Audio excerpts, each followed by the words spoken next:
오늘 하나님의 말씀 요한일서 계속해서 좀 함께 나누도록 하겠습니다. 오늘은 죽일 것인가 죽을 것인가, 죽을 것인가 죽일 것인가, 이러한 좀 무서운 제목을 가지고 요한일서 계속해서 보겠습니다. 3장 10절로 18절까지 말씀 우리 교독하겠습니다.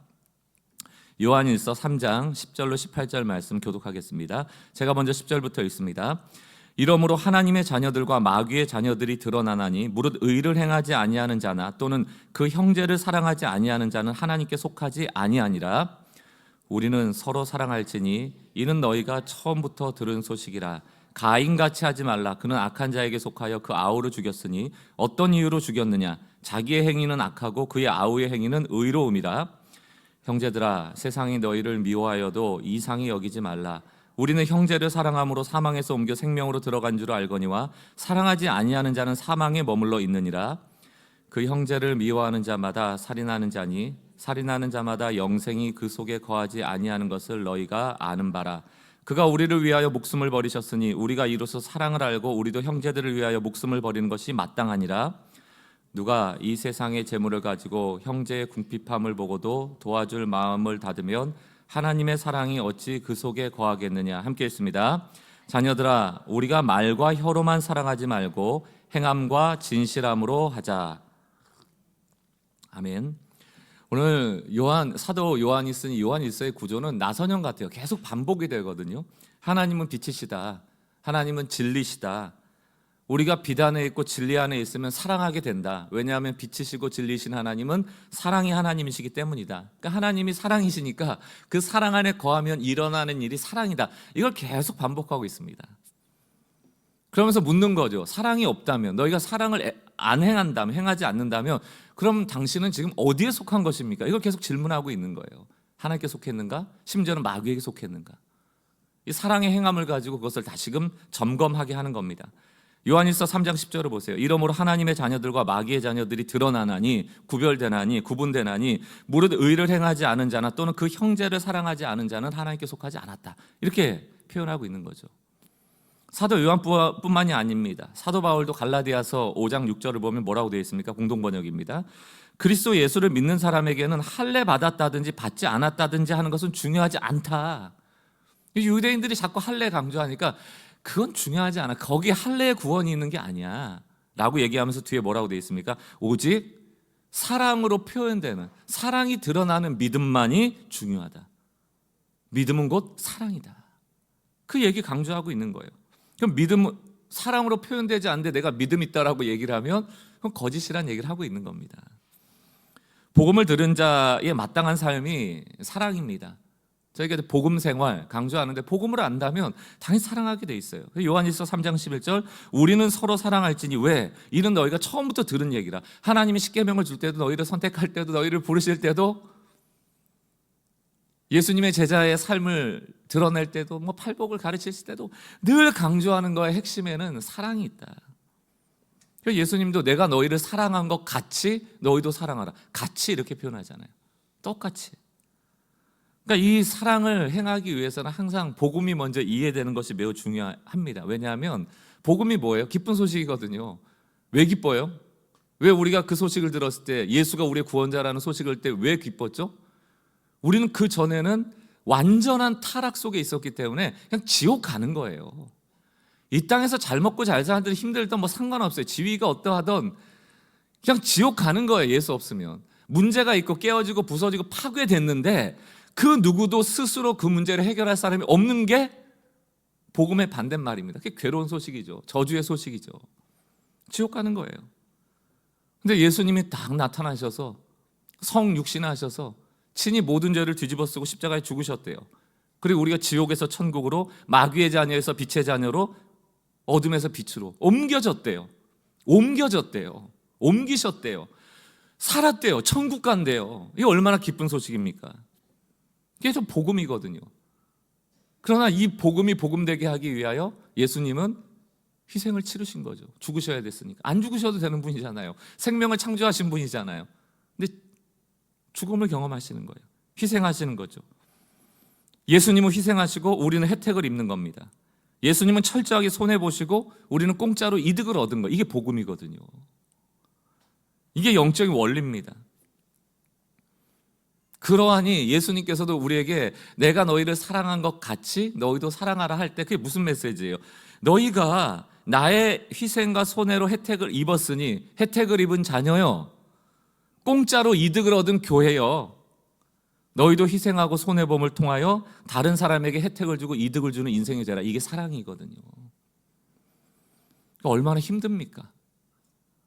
이 시대를 살아가는 이 세상적인 세계관과 다르니 이게 얼마나 힘들어요. 너 손해보고 저 사람 잘 되게 하려는 게 이게 말이 됩니까? 그러니까 교회 안에서는 사랑을 외칠 수 있지만 나가면 안 되는 거예요. 힘든 거예요.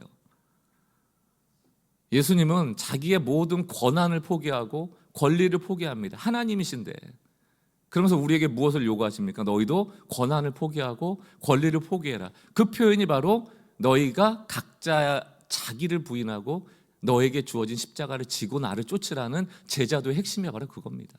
제자도가 뭐예요? 예수님을 스승으로 삼고 따르겠다는 게 제자도잖아요. 그러니까 나도 예수님처럼 하겠습니다. 예수님 같이 하겠습니다. 그러니까 그때 자기 부인하라는 거예요. 빌립보서 2장 6절과 8절을 보십시오. 그는 근본 하나님의 본체시나, 예수님 얘기하는 거잖아요. 예수님은 하나님이신데 하나님과 동등됨을 취할 것을 여기지 않았다. 권한 포기, 권리 포기, 자기 부인. 7절, 오히려 자기를 비워, 자기를 최대한 낮춰, 자기를 없는 존재처럼 여겨 종의 형체를 가지사 사람들과 같이 되셨고, 8절, 사람의 모양으로 나타나사 자기를 낮추시고 죽기까지 복종하셨으니 곧 십자가에서 죽으심이라. 희생하시고 우리는 복음, 기쁜 소식이 된 거예요. 이게. 그래서 주님께서 요한복음 15장 12절 14절까지 말씀 보십시오. 내 계명은 곧 내가 너희를 사랑한 것 같이 너희도 서로 사랑하라 하는 이것이라. 사람이 친구를 위하여 자기 목숨을 버리며 희생하면 이보다 더 큰 사랑이 없나니 너희는 내 명하는 대로 행하면 곧 나의 친구라. 우리도 예수를 위하여 목숨 다하여 사랑하고, 여기 있는 형제를 향하여, 자매를 향하여 목숨 다하여 사랑하라는 오늘 엄중한 명 아닙니까? 그러니까 여러분, 우리가 서로 사랑한다는 것은 추상적인 얘기가 아니고요, 이사야 말씀처럼 입과 입술로만 사랑한다 말하는 게 아니고요, 굉장히 구체적이다. 내 삶에 실제적인 손해와 손실이 온다는 거예요. 희생 없는 사랑은 없다라는 메시지입니다. 그러면 내가 희생하고 나면 어떻게 되는 거예요? 누군가는 혜택을 입는다. 이게 복음의 원리거든요. 그러니까 저희 교회가 복음을 누리고 내가 누렸으면 누리는 자가 되라는 그 핵심적인 메시지는 남을 잘 되게 하는 겁니다. 우리가 예수 믿는 이유가 남을 잘 되게 하기 위한 거예요. 우리가 복을 받는 이유는 남에게 복을 전하기 위한 겁니다. 복을 가두면 기복이 되고요, 우리가 받은 복을 나누면 그게 복음이 되는 거예요. 왜 우리가 이렇게 살아야 되는지 아세요? 왜 이렇게 사랑하며 살아야 되는가? 내 삶의 주인이 내가 아니기 때문입니다. 우리가 설교 후에 같이 나에게 주인이 있다 이 찬양을 부르실 텐데, 주인이 원하는 삶이 있어요. 우리는 그걸 따르는 청지기인 것이지 내 삶을 주장하는 자가 아니거든요. 그래서 아까 전에 빌립보서 뭐라고 되어 있습니까? 하나님께 죽기까지 복종했다고 되어 있잖아요. 예수님이. 그분이 하나님이신데 삼위일체가 인류를 구원하고자 하는 그 뜻에 복종하여 성육신 하신 거잖아요. 십자가를 참아내신 거잖아요. 거뜬히 해내신 게 아니고. 그분은 완전한 인간이셨으니까. 여러분, 종말로 가면 세계관 전쟁이거든요. 세계관 전쟁이라는 게 뭡니까? 우리가 무엇을 보고 무엇을 중요하게 여기며 살아가는가에 대한 관점의 전쟁이라고요. 무엇을 보게 하는가가 문제거든요. 사단은 끊임없이 거짓을 보게 할 것이고 하나님 우리를 진리로 이끄실 것입니다. 세계관이 뭐예요? 우리가 보는 대로 행하고 보는 대로 말하고 보는 대로 살아가는 거거든요. 뭘 보는가의 문제거든요. 그러니까 우린 둘 중에 하나를 선택해야 되는 거예요. 세상의 세계관은 뭐라고 합니까? 야, 너 것을 움켜줘야 돼 라고 말하고 있는 거고, 지금 주님은 사랑해라, 복음적으로 살아라라는 건 뭡니까? 너를 희생해서 남을 잘 되게 하라는 거고, 회색지대가 없거든요. 근데 이제 우리는 이 땅에 발을 딛고 살아가고 연약하다 보니까 세상에서는 세상의 방식대로 살아가는 것이 지혜롭다 여김을 받고, 교회에서는 또 오랫동안 교회 생활하다 보면 다 여우되거든요. 얼마나 노숙해지고 노련해집니까? 적당하게 사랑 있는 척하고 희생하는 척하는 거 너무 잘하거든요. 스스로도 속아버리거든요. 그러니까 교회가 온통 희생하는 자는 있는 것 같은데 거짓으로 가득해지는 거예요. 세상을 그대로 끌고 오니까. 지금 여기 있는 사랑을 가지고 가도 모자를 판인데 점점 종말로 가면 세계관 전쟁이고 그 세계관의 핵심에는 사랑이 있다고요. 사랑할 것인가? 사랑하지 않을 것인가? 마태복음 24장 10절 12절 저희가 자주 인용하는 말씀인데 공동 번역으로 보겠습니다. 종말에 많은 사람들이 떨어져 나가 서로 배반하고 서로 미워할 것이며 11절 거짓 예언자가 여기저기 나타나서 많은 사람들을 속일 것이다. 12절 또 세상은 무법천지가 돼요. 지난주에도 불법, 죄가 뭐라고 그랬어요? 무법, 하나님의 법 자체를 경시하고 무시하고 따르지 않는 게 무법이거든요. 불법은 법을 아는 거예요. 양심의 가책이 있는 거예요. 근데 무법은 달라요. 여러분 종말로 가면 불법을 행하는 자가 많아지는 게 아니고 무법을 행하는 자가 많아지는 거예요. 무법천지가 되어 사람들 마음속에 따뜻한 사랑을 찾아볼 수 없게 될 것이다. 개역개정에 뭐라고 되어 있습니까? 사랑이 식어질 것이다. 세상의 온도가 떨어진다는 얘기입니다. 그러니까 여러분 우리 교회도 냉랭하다는 얘기를 들으면 안 돼요. 자꾸 애쓰셔야 됩니다. 왜냐하면 복음이 살아있는 교회는 따뜻해질 수밖에 없어요. 사랑의 온도가 높아지기 때문이죠. 내 삶이 혹시 지금 온도가 낮은 삶을 살고 있나? 좀 냉랭한가? 그렇다면 우리가 다시금 이 사랑을 회복해야 될 필요가 있다. 이 무법천지를 만들려고 지금도 사단이 믿음의 사람들도 미혹하고 있는 것 아닙니까? 우리 자꾸 하나님한테 대꾸하고 싶을 때가 있는 거예요. 하나님 정말 사랑해야 됩니까? 사랑하며 사는 게 제일 중요한 거 맞긴 맞아요. 왜냐하면 사랑하고 용서하고 다른 사람한테 잘해주면 해보니까 사람들이 다 저 호구로 알던데요. 무시하던데요. 저 무시받기 싫어요. 호구되기 싫어요. 저도 짓밟고 싶어요. 저도 갑질하고 싶어요. 저도 높아지고 싶어요. 그게 잘 사는 거 아니에요? 나에게 함부로 못대하게 하고 강한 사람한테 강대 강으로 나가고 한 대 맞으면 두 대 때려주고 하나님이야말로 세상 물정 모르는 것 아닙니까? 라고 반항하는 게 바로 무법이거든요. 하나님의 법이 아니고 내 법을 강조하는 거죠. 내 법을 하나님께 강요하는 거죠. 내 법을 가지고 하나님께 기도하는 거죠. 그게 무법입니다. 결국 우리도 무법해져가며 그렇게 사랑의 온도가 차가워져가며 복음의 능력이 나타나지 못하는 것. 그러다 보니 목사고 장로고 권사고 타이틀이 뭐 중요합니까? 사랑이 식은 자의 복음을 누가 듣겠어요? 사랑이 식은 자가 전하는 말이 어떻게 복음이 되겠습니까?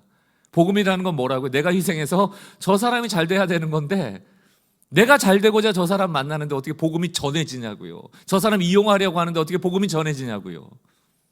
불가능한 거죠. 오늘날의 교회가 회개해야 되는 지점이 여기 있다고 생각합니다. 어떻게 사람들이 교회로 올까요? 어떻게 복음 안으로 초대받을 수 있을까요? 그럼 온도가 높아져야 된다고 저는 생각해요. 저희 교회가 온도가 높아지는 교회 되기를 바랍니다. 왜? 그게 그냥 나의 유익을 위한 게 아닙니다. 속으로 갔더니 막 알아봐주고 막 환대해주고 막 잘했다고 칭찬, 그것 때문에 하는 게 아니고 초신자들이 교회가 어떤 곳인지 얼마나 따뜻한 곳인지 알려야 되잖아요. 그럼 교회가 뭡니까? 우리가 교회인데 이 온도를 어떻게 올립니까? 각자 올려야 되는 거예요. 우리의 책임이거든요.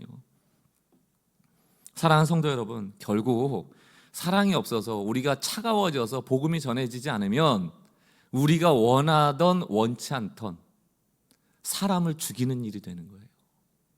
사랑이 없으면 사람을 죽입니다. 실제로도 죽이잖아요. 사랑 없어서 사람을 무시하고 막 저주의 말을 해서 사람이 자살하고 때로는 막 미움이 싹 타서 스스로가 죽어가고 이게 다 사랑 없음의 증거이기도 하고 방금 전에 말씀드렸던 것처럼 복음을 전하지 않으면 내가 따뜻해서 전해지지 않으면 이 복음을 듣지 못하는 사람들은 다 지옥 가는데요. 그게 간접적인 살인자 아닙니까? 나는 살고 저 사람들 살고 죽는 건 아무 관심이 없어요. 여러분 사랑이 부재할 때 나오는 결과는 어마무시한 거예요. 내 가족을 죽이고요. 내 형제를 죽이고요. 복음을 모르는 사람을 죽이는 게 바로 그 사랑 없음의 사랑의 부재 현상입니다. 모든 사람들은 하나님만 채울 수 있는 빈 공간이 있다. 이런 말 들어보셨을 겁니다. 하나님으로만 채울 수 있거든요. 이게 없으면 아무리 값진 게 있어도 어느 마음 한구석에 공허함이 찾아오거든요. 삶의 의미가 사라져버리거든요. 그래서 극단적 선택을 하잖아요. 우린 예외일 것 같아요, 여러분. 우리가 사랑받지 못하면 잘 살 수 있을 것 같습니까? 우리가 버티는 이유는 하나님의 사랑을 받고 있기 때문이에요. 옆에 형제자매가 있기 때문이고 사랑받고 있기 때문에 살아가는 겁니다. 사랑이 끊어지고 관심이 끊어지고 마음의 공허가 찾아오면 그때 우리도 무너지는 거예요. 사람은 그렇게 지음받았거든요. 오늘 사도 요한이 11절에서 그래서 우리 사랑해야 된다. 처음부터 이거 하나님이 말씀하지 않았는가 이렇게 얘기하면서 한 인물을 제시하고 있어요. 그게 바로 가인입니다. 창세기에 나오는. 오늘 요한일서 3장 12절을 보세요. 가인같이 하지 말라 이렇게 나와요. 가인같이 하지 말라. 그는 악한 자에게 속하여 그 아우 아벨이죠. 아벨을 죽였으니 어떤 이유로 죽였느냐? 자기의 행위는 악하고 그의 아우의 행위는 의로움이다. 이게 무법이죠. 법이 없으니까 의로운 자를 악한 자가 죽여버리는 거예요. 죽이는 게 법인 거예요. 가인한테는 무법이니까. 여러분, 이게 무법한 세계의 결말이고요. 오늘날 세계 간의 전쟁터 속에서 일어나는 일입니다. 가인과 아벨의 전쟁. 무법 천지에는 사랑이 없고 사랑 없는 곳에서는 살인이 일어나요. 그게 오늘 이 메시지입니다. 가인 이야기를 좀 드려볼게요. 더 모르시는 분들을 위해서 창세기 4장을 보십시오. 1절. 아담이 그의 아내 하와와 동침하며 하와가 임신하여 가인을 낳고, 그러니까 아담과 하와가 범죄한 이후에 에덴 동산에 추방되고 처음 낳은 아들이 가인이고 둘째 아들이 아벨이에요. 자, 내가 여호와로 말미암아 득남하였다 하니라. 2절. 그가 또 가인의 아우 아벨을 낳았는데 아벨은 양치는 자였고 가인은 농사하는 자였더라. 3절. 세월이 지난 후 가인은 땅의 소산으로 제물을 삼아 여호와께 드렸고 4절. 아벨은 자기의 양의 첫 새끼와 그 기름으로 드렸더니 여호와께서 아벨과 그의 제물은 받으셨으나 가인과 그의 제물은 받지 아니하신지라. 가인이 몹시 분하여 안색이 변했다. 이렇게 돼 있어요. 이것도 사실 난해 구절 중에 하나인데, 자, 가인과 아벨이 있었고 가인은 농사지었고 아벨은 양을 쳤고 때가 되어서 가인은 농사지은 농산물로 제물을 드렸고 제사를 지냈고 아벨은 그 양의 첫 새끼를 하나님께 제물로 드려서 제사를 지냈는데 하나님이 아벨, 아우의 제사는 받고 형님 가인의 제사는 안 받은 거예요. 왜 그랬는지는 안 나와요, 창세기에. 그래서 뭐 여러 가지 해석이 있을 수 있습니다. 아마 여러분들이 들어본 해석 중에 이런 거 있을 겁니다. 하나님은 피의 제사를 받기 때문에 동물의 제사, 다시 말해 양의 제사는, 새끼의 제사는 받았지만 농산물은 피가 아니잖아요. 그래서 안 받았다. 근데 이것도 말이 안 되는 게, 이제 출애굽한 이후에 하나님이 레위기 같은 거 보면은 돈이 있는 사람들은 소도 잡고 양도 잡지만 돈 없으면 비둘기도 잡고 곡식도 내라고 하거든요. 재물에 관심이 있는 분이 아니시거든요. 그리고 또 그런 것도 있습니다. 양의 첫 새끼를 줬지만 농사는 1년 오래 걸리잖아요.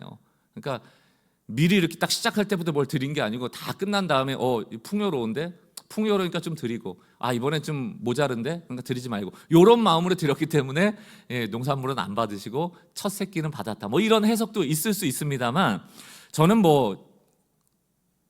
그건 상상인 거지 정확히 성경에서 말하고 있지는 않아요. 그러나 힌트가 하나 있습니다. 성경은 성경이 해석하는 데까지만 간다, 이런 말이 있거든요. 히브리서 신약에 가면 이 아벨 얘기, 가인 얘기가 나와요. 히브리서입니다. 11장 4절. 11장이 어떤 장입니까? 믿음의 장이거든요. 믿음의 사람들 쭉 나열하는 장이거든요. 거기에 뭐라고 되어 있습니까? 믿음으로 이렇게 시작해요. 믿음으로 아벨은 가인보다 뭐라고 되어 있습니까? 더 나은 제사를 하나님께 드림으로 의로운 자라 하는 증거를 얻었다, 이렇게 되어 있어요. 하나님은 제물의 종류를 말하고 있는 게 아니고 뭘 말하고 있어요? 믿음을 얘기하거든요. 더 나은 제사는 믿음의 제사다, 이걸 얘기를 하고 있는 거예요. 그럼 어떻게 이제 우리가 해석할 수 있어요? 아벨의 제사는 왜 받았어요? 믿음으로 드렸으니까. 그럼 가인의 제사는 왜 안 드렸습니까? 믿음으로 드리지 않았다는 얘기예요. 그럼 믿음이 뭘까? 21장 4절 이후에 믿음을 설명합니다. 6절 뭐라고 되어 있습니까? 믿음이 없이는 하나님을 기쁘시게 할 수 없다. 그럼 믿음은 뭡니까? 그가 살아계신 것, 첫 번째 믿는 거예요. 두 번째는 뭡니까? 그가 살아계신 것을 믿는다면 그를 찾겠죠. 그를 찾으면 그 찾는 자에게 상 주시는 이심을 믿는 거예요. 그게 믿음이거든요. 여러분, 제사가 뭐예요? 왜 제물 왜 드렸을까요? 이게 사실은 드려라 말라 명령도 없었는데 드렸잖아요. 이게 어찌 보면 인간의 DNA의 본성일 수도 있고요. 우린 약한 걸 알아요. 그러면 우리의 창조주, 우리의 주인, 이 곡식과 이 짐승들을 키우게 하시는 공급자가 있다는 걸 인정하는 거거든요. 제물이라는 건 드리는 거예요. 하나님이 주셨습니다를 인정하는 거예요. 때로는 용서를 구할 수도 있고요, 그분께 긍휼을 구할 수도 있고요, 도움을 구할 수도 있고요. 그게 제사잖아요. 그래서 제물을 드리는 거잖아요. 아벨은 그걸 인정했다는 얘기예요. 하나님, 이 짐승을 짐승을 기르시고 낳게 하고 이것을 주시는 분이 하나님이십니다. 내가 그것을 인정합니다. 그럼 반대로 성경에 나와 있지는 않지만 믿음으로 해석해보면 가인은 왜 그 제사가 하나님께 올려드려지지 못했어요? 믿음이 없었다는 얘기예요. 어떤 믿음이 없었습니까? 하나님 안 계셔. 하나님한테 그 드려봐야 내가 열심히 해서 한 거지 뭐 하나님이 준 거야? 이런 마음으로 하는 척했다는 거예요. 드리는 척했다는 겁니다. 그래서 그 마음에는 무법한 거예요. 그까짓 거 하나님께 드린다고 무슨 소용이 있어요? 이거 손해지. 나만 손해지. 요 드린 곡식 내가 취하면 돈도 되고 내가 먹고 살 수 있는 건데, 여러분 제사의 핵심에는 희생이 있습니다. 그래서 제사를 희생제사라고 하는 거예요. 왜? 우리가 우리의 가진 소유를 드리기 때문이거든요. 여러분 양 잡고 소 안 잡아보세요. 그 당시에는 양이나 소나 다 노동력이란 말이에요. 소 몇 마리가 사라지면 노동력이 없어지는 겁니다. 양 몇 마리 올려드려 버리면 내가 먹고 사는 게 없어지는 거예요. 곡식을 드리면 내가 먹을 게 없어지는 겁니다. 희생이거든요. 그거 왜 드리는 겁니까? 오늘날도 헌금, 여러분들 돈으로 헌금하면 손해보는 거잖아요. 희생하는 거잖아요. 그거 왜 드리는 거예요? 그 모든 것의 주인이 그분이라는 걸 인정하는 거예요. 돈이 중요한 게 아닙니다. 액수가 중요한 게 아니에요. 뭐 11조 자꾸 물어볼 때 매출의 11조입니까? 수익의 11조입니까? 아무렇게나 내세요. 액수가 중요한 게 아니고 재물의 종류가 중요한 게 아니에요. 이게 어디로부터 오는가를 인정하는 그 중심이 중요하거든요. 그게 믿음이거든요. 그가 살아계신 것과 그를 찾는 자에게 상 주시는 이심을 믿는 것, 그 사람만 희생할 수 있어요. 그래서 오늘 설교 제목이 뭡니까 여러분? 가인은 무법하여 희생하지 않았으므로 누군가를 희생시키는 거예요. 죽이는 사람이 되는 거고, 아벨은 나를 죽여 살리는 자가 되는 거예요. 그래서 이 희생제사가 어디로 이어집니까? 나중에 이스라엘의 제사가 되잖아요. 이스라엘 제사가 결국 내가 죽어야 되는데 양과 소를 죽임으로 이스라엘을 살리는 거잖아요. 희생이라는 의미는 나를 죽이는 거예요. 그래서 제목이 남을 죽일 거냐 내가 죽을 거냐 그 얘기예요. 사랑이 어디에서 나옵니까? 남을 죽이는 데서 사랑이 나오는 거예요? 내가 죽는 데서 사랑이 나오는 거예요? 내가 죽는 데서 사랑이 나오는 거예요? 내가 희생하는 데서 사랑이 나오는 거예요. 사랑하는 성도 여러분, 사랑은 희생 없이는 불가능한 것입니다. 그래서 오늘 요한일서 3장 15절과 16절을 보니까 그 형제를 미워하는 자마다 무법한 자죠. 가인과 같은 자죠. 하나님 밖에 있는 자죠. 살인한대요. 사랑이 없으면 나오는 게 살인이에요. 사람을 죽이는 거예요. 그냥 사랑 안 한다 정도가 아니고 이 사랑 없음이 사람을 죽이는 일이다라는 심각성을 가져야 됩니다. 형제를 미워하는 자마다 살인하는 자라. 예수님이 말씀하셨잖아요. 산상수훈에서.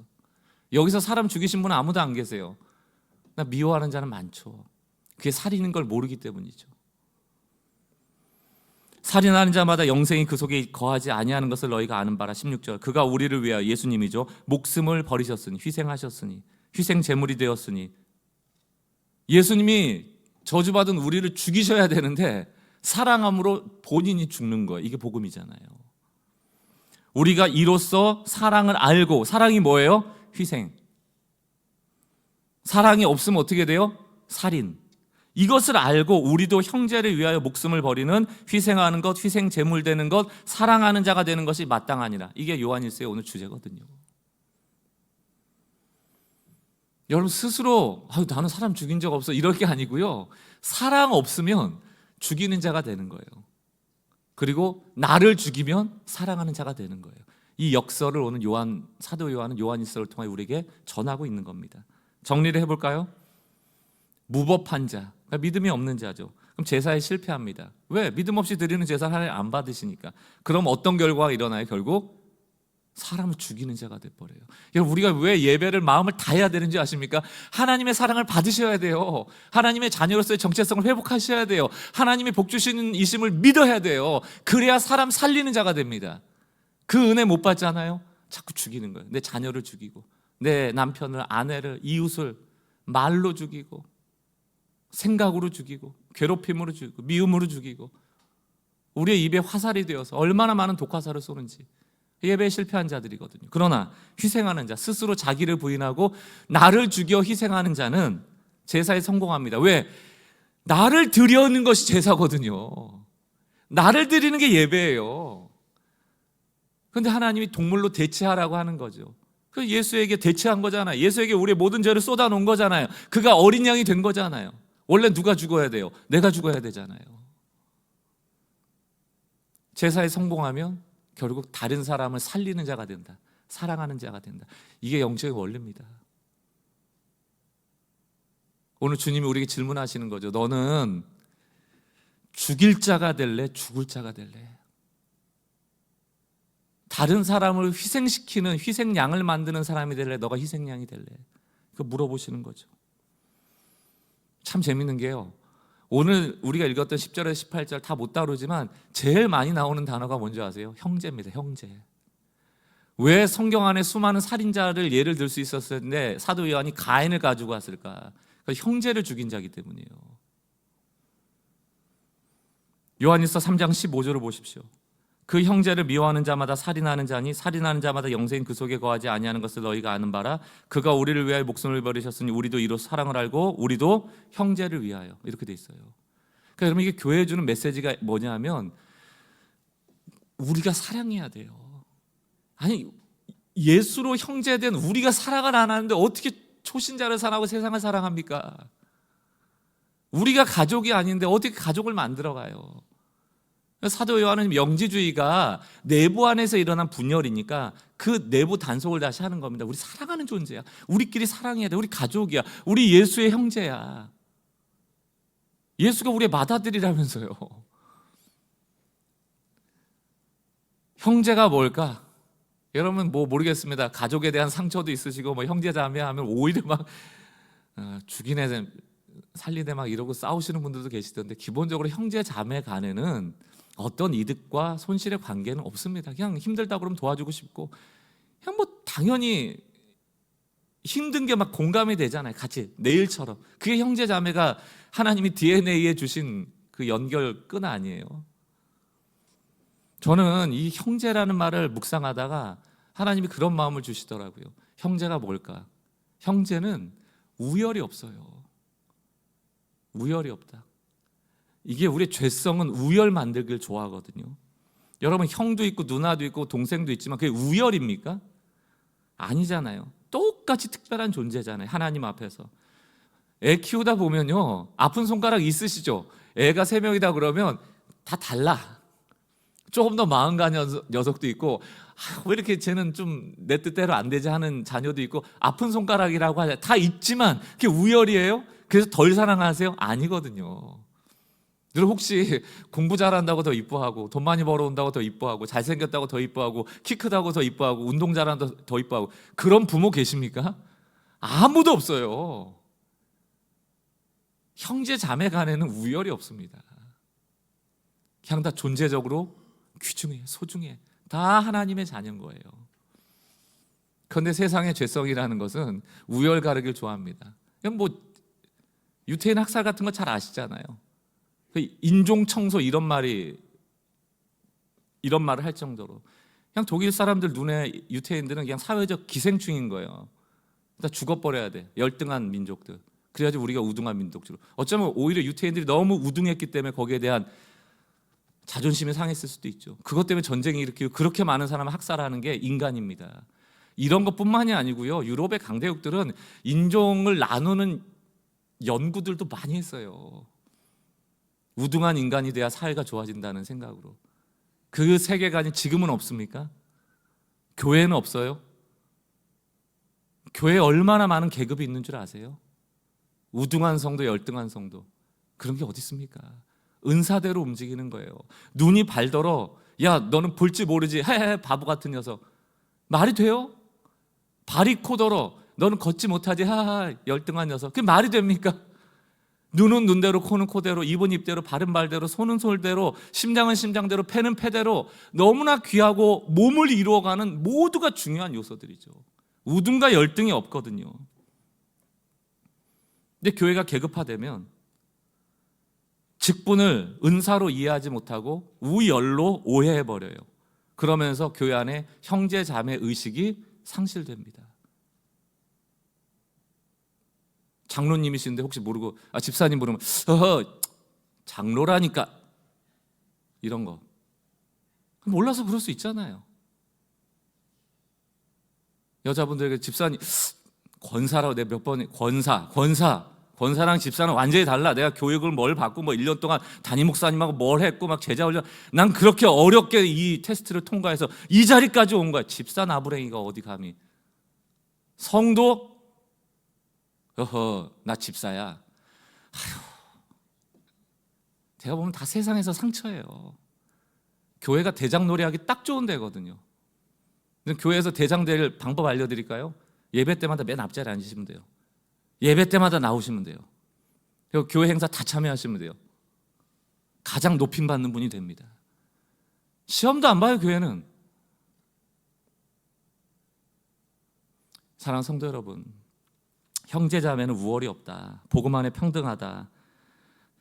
복음적인 세계관이라는 것은 복음으로 세상을 바라보는 방식인데 모든 사람을 하나님의 형상으로 볼 줄 알아야 되는 것이죠. 우리의 자녀를, 우리 가까이 있는 분들은 좀 그랬으면 좋겠어요. 그러나 이 우월감에 빠져서 얼마나 거짓 희생이 많은지 몰라요. 거짓 희생. 고린도전서 13장 제가 자주 인용해 드립니다만 거짓 희생의 대표적인 얘기입니다. 천사의 말을 한대요. 방언을 막 말하고 막 산을 옮길 만한 믿음도 있고요. 예언하는 능도 있고요. 근데 사도 바울은 꼭 집어 얘기해요. 사랑이 없으면 아무것도 아니래요. 그러니까 이게 얼마나 놀라운 얘기입니까? 사랑이 없는데 방언이 돼요. 사랑이 없는 믿음이 있을 수가 있어요. 사랑이 없는데 예언을 할 수가 있어요. 그건 다 무엇을 위한 겁니까? 자기 위한 거예요. 방언하는 것도 자기 드러내려고 그러는 거고, 산을 옮긴 만한 믿음을 외치는 것도 자기 잘남을 드러내는 거고, 예언하는 능도 내가 예언할 수 있다고 자기를 드러내는 거예요. 사랑은 뭐라고 그랬습니까? 자기를 부인하고 희생하여 남을 잘되게 하는 거거든요. 그게 없다는 얘기를 하는 거예요. 그건 거짓 희생이다, 거짓 사랑이다 말하는 거예요. 또 뭐라고 얘기를 합니까? 몸을 불살라 내어준대요. 내가 가진 재산을 팔아준대요. 나 하나님은 사랑이 없으면 nothing, 아무것도 아니다. 그러니까 무슨 얘기입니까? 막 헌금을 많이 하고 돈을 많이 주고 막 사람들 먹을 거 사주고 막 사람을 돕고 여기에도 나를 드러내려고 하는 사랑이 있다는 얘기입니다. 이게 거짓 희생이거든요. 심정한 사람은 자기의 의로움을 드러내기 위해서 목숨도 내놓는데요. 이게 인간이에요.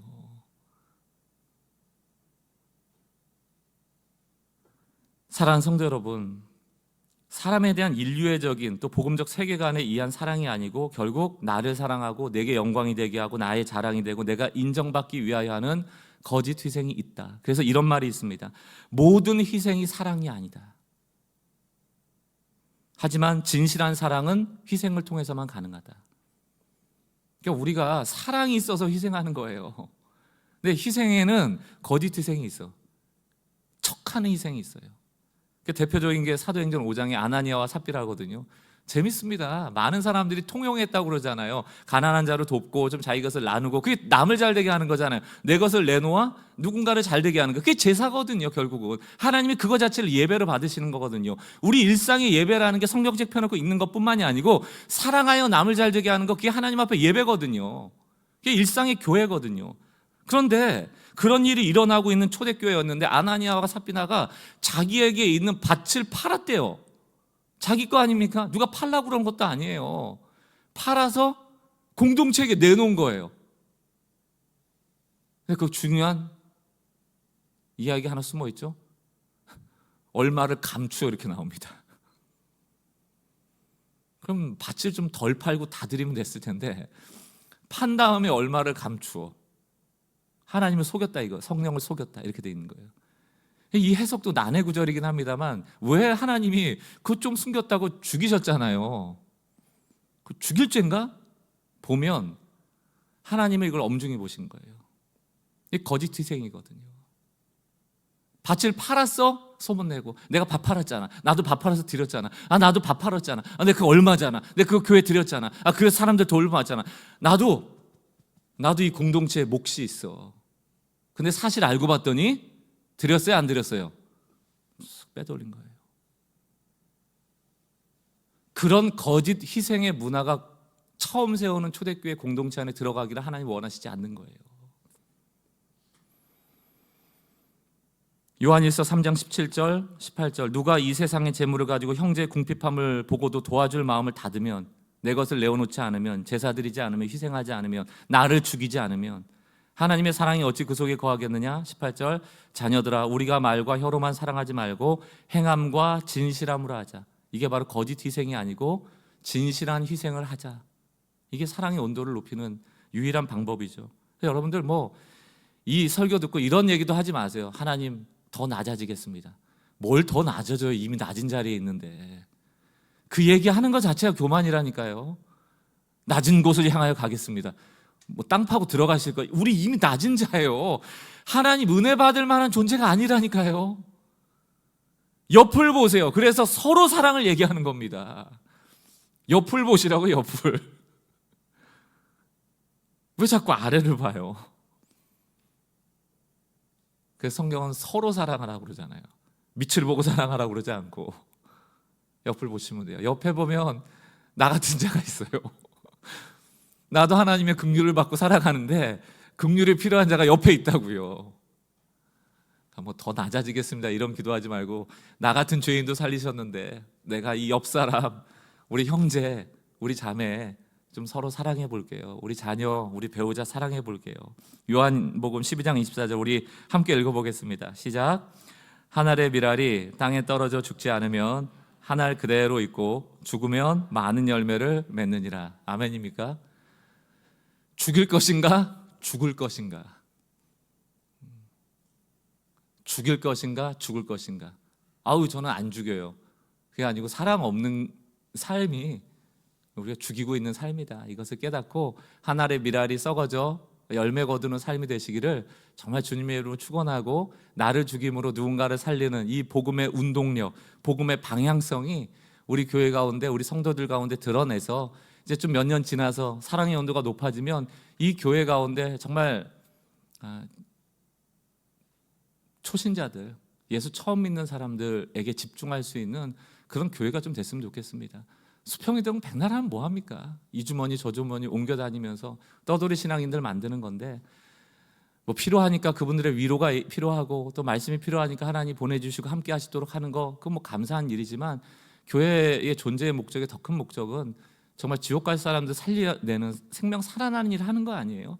그래서 우리가 예배드리고 제사드리고 희생하는 거 아닙니까? 그런 교회로 나갈 수 있는 그런 조금 짧은 인생 가운데 의미 있는 교회로 세워질 수 있기를 같이 기도하는 그런 공동체 되기를 주의 이름으로 축원합니다.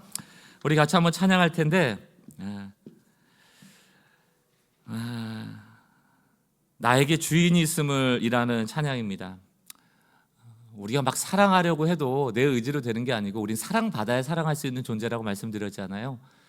하나님이 우리를 사랑하십니다. 그리고 우리에게 사랑 주시는 우리 인생의 주인, 나를 만드신 주인이 우리에게 원하시는 삶이 있어요.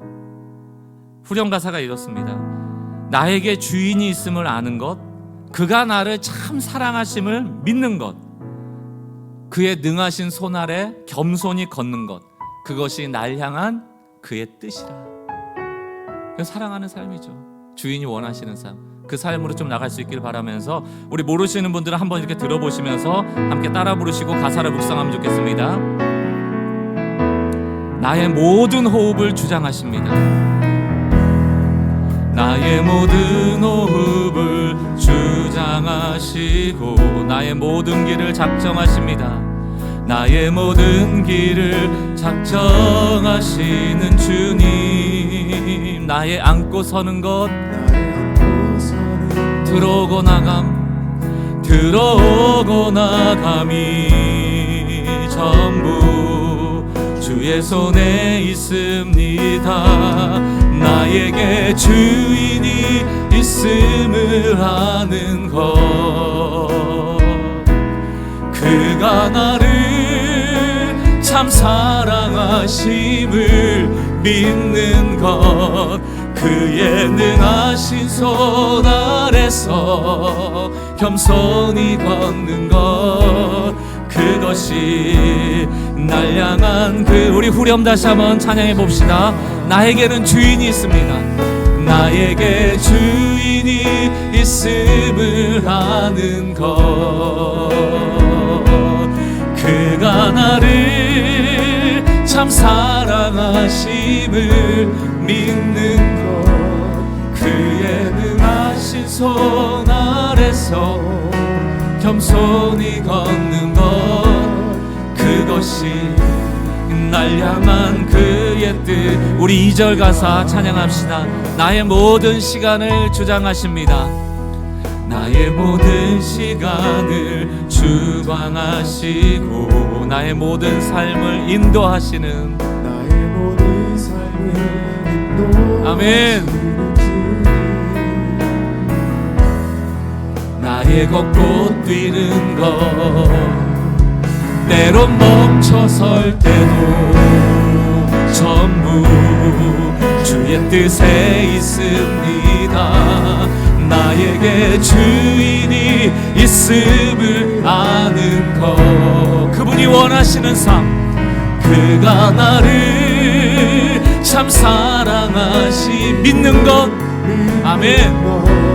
그의 능하신 손 아래서 겸손히 걷는 것, 그것이 날 향한 그의 뜻. 다시 한번 고백합시다. 나에게는 주인이 있습니다. 나에게 주인이 있음을 아는 것, 그 주인이 나를 참 사랑하십니다. 나를 참 사랑하심을 믿는 그분은 전능하신 아버지십니다. 능하신 손 아래서 겸손히 걷는 것, 그것이. 우리 다시 한번 나를 죽이는 자기 부인의 삶을 살 것을 주인 앞에 결단하며 나에게 주인이 있음을 아는 것, 그가 나를 참 사랑하심을 믿는 것, 그의 능하신 손 아래서 겸손히 걷는 것, 그것이 날 향한 그의 뜻이라. 오늘 주시는 마음 가지고 주님 앞에 좀 반응하며 기도했으면 좋겠어요. 여러분 마음에 어떤 찔림이 있고 또 어떤 깨달음이 있고 예언의 영이신 성령께서 어떤 마음을 그 마음에 담아주셨습니까? 그것이 이제 실행돼야 돼요. 그 말씀이 움직여야 합니다. 그것으로 해야 내가 무엇을 결단할까? 주인이 원하시는 어떤 삶으로 나갈까? 오늘 주인의 임재 아래서 청지기로서 사랑의 삶을 명받은 우리로서 좀 주님 앞에 반응하며 기도하는 시간 가졌으면 좋겠어요. 조용히 주님의 임재 아래 좀 머물러 반응하며 기도하겠습니다.